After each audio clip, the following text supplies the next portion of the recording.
Hey everyone, welcome back to Sapphics. Today we're looking back at some of the best lesbian movies that came out in 2023. It's been a great year for Sapphic storytelling, with films that are emotional, bold, romantic, and sometimes even unexpected.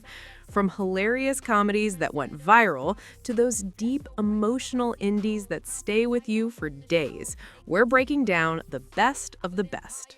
We hope you enjoy the following ranking. Let us know your favorite in the comments and make sure to subscribe so you never miss a good movie again. Number 10, My Animal. I think you should come.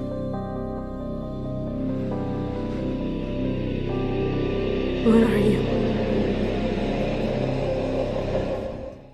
My Animal is a Canadian supernatural horror romance film directed by Jacqueline Castel. Okay, so imagine a queer werewolf love story set in the 80s with a synthwave soundtrack that absolutely slaps. That's My Animal, and it's way more than just a horror flick.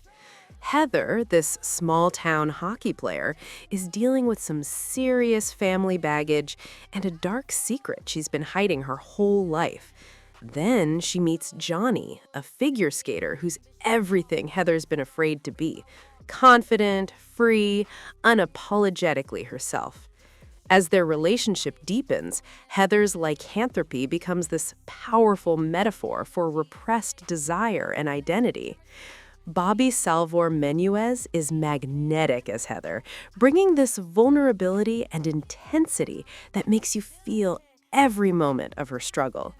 The film blends horror, romance, and coming of age in ways you won't expect. Number 9, Visions. Depuis la dernière fois, des événements importants dans votre vie personnelle? Non. Bonjour, Estelle. Ta vie à 20 ans, elle a tout ravagé et elle a foutu le camp. La plupart mettent tout dans des tiroirs à souvenirs et ils ferment à clé.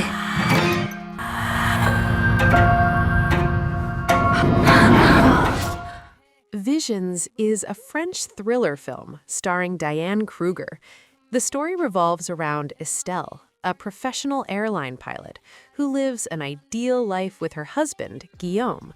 Her life takes a drastic turn when she reunites with Anna, her former lover, reigniting an old passion that disrupts her stable life. Estelle becomes entangled in a romantic affair with Anna, complicating both her personal and professional life and presenting significant challenges she must confront. This isn't your typical affair drama, though. This tense psychological thriller where passion becomes dangerous and secrets spiral out of control. As Estelle gets pulled deeper into this rekindled romance, her carefully constructed world unravels in ways she never saw coming. Number 8, Jagged Mind. It is very, very bad luck to open a bottle of wine and not finish it. Do you do this a lot? Do what? Pick up sad and confused women in the farthest reaches of Little Haiti? Only ones as gorgeous and interesting as you.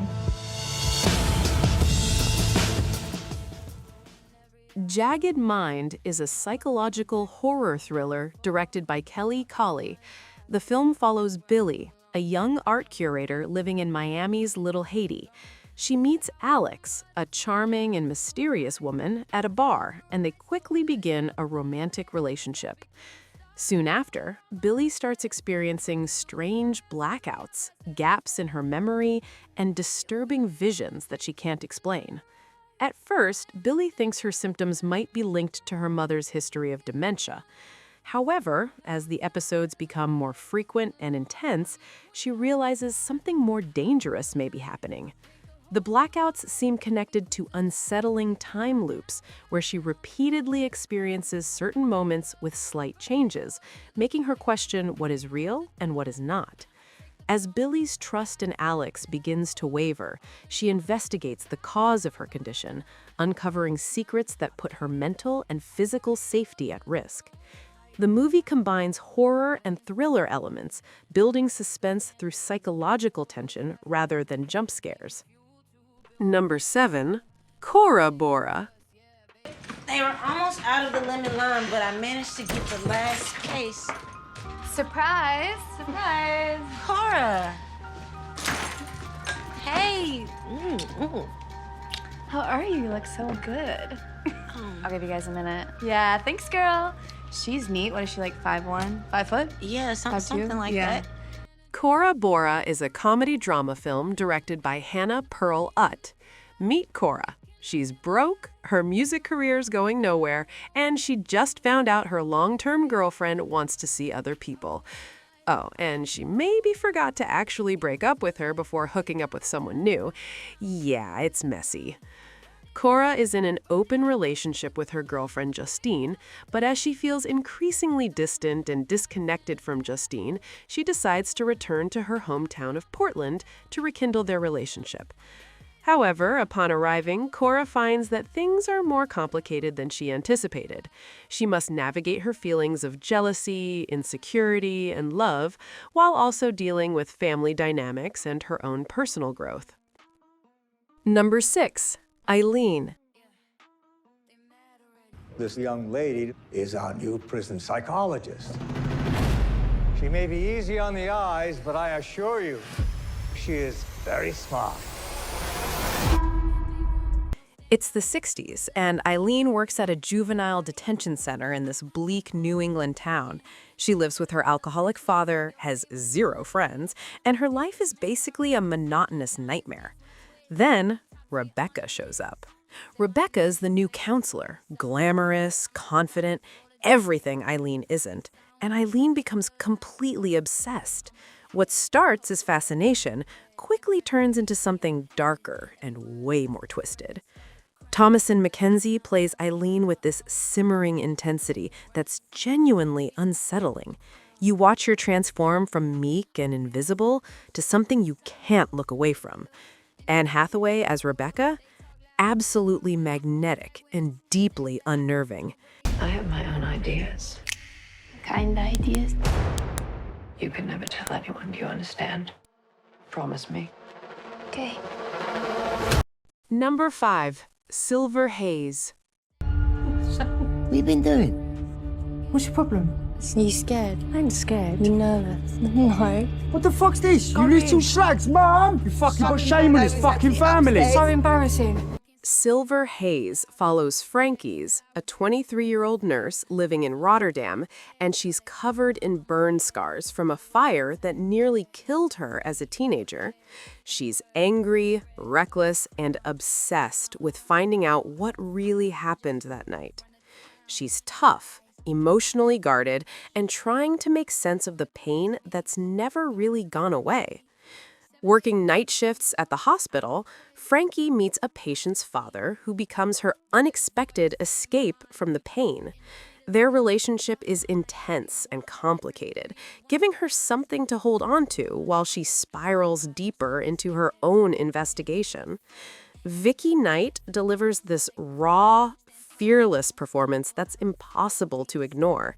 She brings such authenticity to Frankie's rage and vulnerability. You feel every bit of her struggle. The film explores how we carry our scars, both visible and hidden, and what it takes to actually move forward. Number 4. A Holiday I Do. Oh my God. I keep running into this woman. I don't even know her, but there's just this feeling. A spark? She's Heather's wedding planner. Well, I guess you'll have to come with me to test the menu for the catering. A Holiday I Do, directed by Paul Schneider and Alicia Schneider. Meet Jane, a single mom barely holding it together. She's running the family farm, raising her daughter, and somehow she's the best woman at her ex-husband's Christmas wedding. Yeah, that's a thing. On top of planning his bachelor party, she meets Sue, the wedding planner. Sparks fly, awkward moments happen, and somehow they end up on a date. But then chaos strikes. A massive snowstorm rolls in. Her 10-year-old has a meltdown, and one little mistake snowballs into disaster. Now, Jane needs some serious Christmas magic to fix everything before the big day. Can she pull it off? That's the question. Number 3. It's a Wonderful Knife. Can I just say, You like me? right? Oh, weirdo. Of course I like you. This Christmas is gonna be my last. It's a Wonderful Knife, directed by Tyler McIntyre. This queer Christmas slasher with loads of LGBTQ+ characters, including a cool lesbian aunt played by Scream Queen Catherine Isabel, centers on Winnie, Jane Widdop, Yellowjackets, who saves her town from a psychotic killer on Christmas Eve, only to be depressed and suicidal a year later. Then she is drawn into a parallel universe where she learns that without her, things would suck a lot more. And also now the killer is back and she's got to team up with the queer town misfit, Bernie, Jess McLeod, to ID him and get back to real life. According to Kayla, the film contains a queer love story that's stocking stuffer candy sweet, if not as developed or sharp as I tend to prefer my queer relationships on screen. It's campy, it's fun, and honestly, it's a festive bloodbath worth watching. Number 2. So Damn Easygoing. Okej, hur ser jag ut? Som att du har blivit skjutsad på en cykel. Okej. Så, bättre? Mycket bättre. Okej, så vad skulle du säga då? Vad är jag för typ av person? Min typ av person.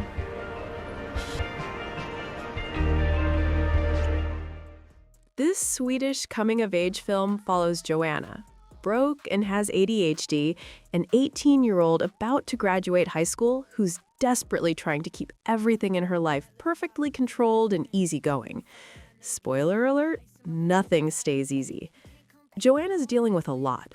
Her parents' crumbling marriage, pressure to figure out her future, and complicated feelings she's been pushing down.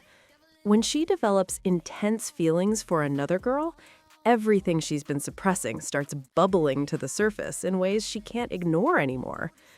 What makes this film special is how authentically it captures that specific moment when you realize you can't fake your way through life anymore. The performance is genuine and vulnerable, never falling into typical coming-out story cliches. It's quieter than most teen films, but hits way harder emotionally.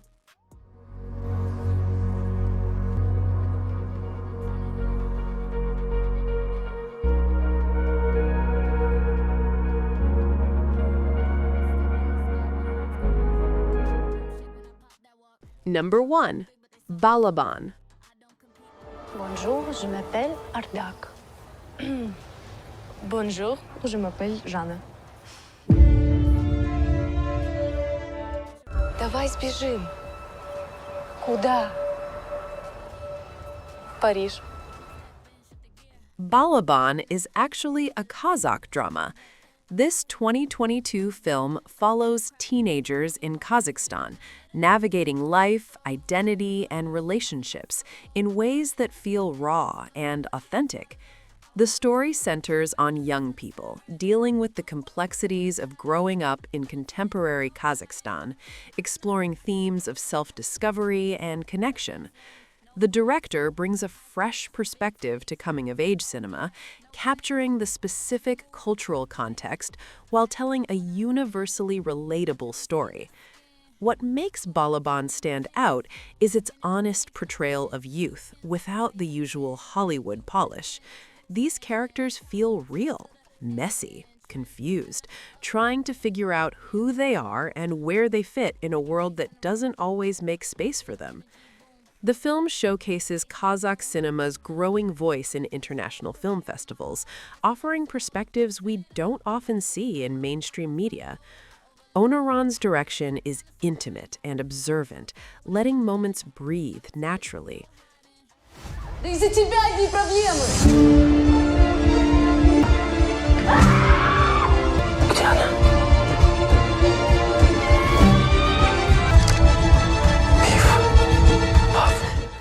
Did we miss one of your favorites? Let us know in the comments below. Don't forget to like, subscribe, and hit that notification bell to be notified of new content. Thanks for watching. Red alert, city mind. Neon lights when I shine. Top spot, that's my sign.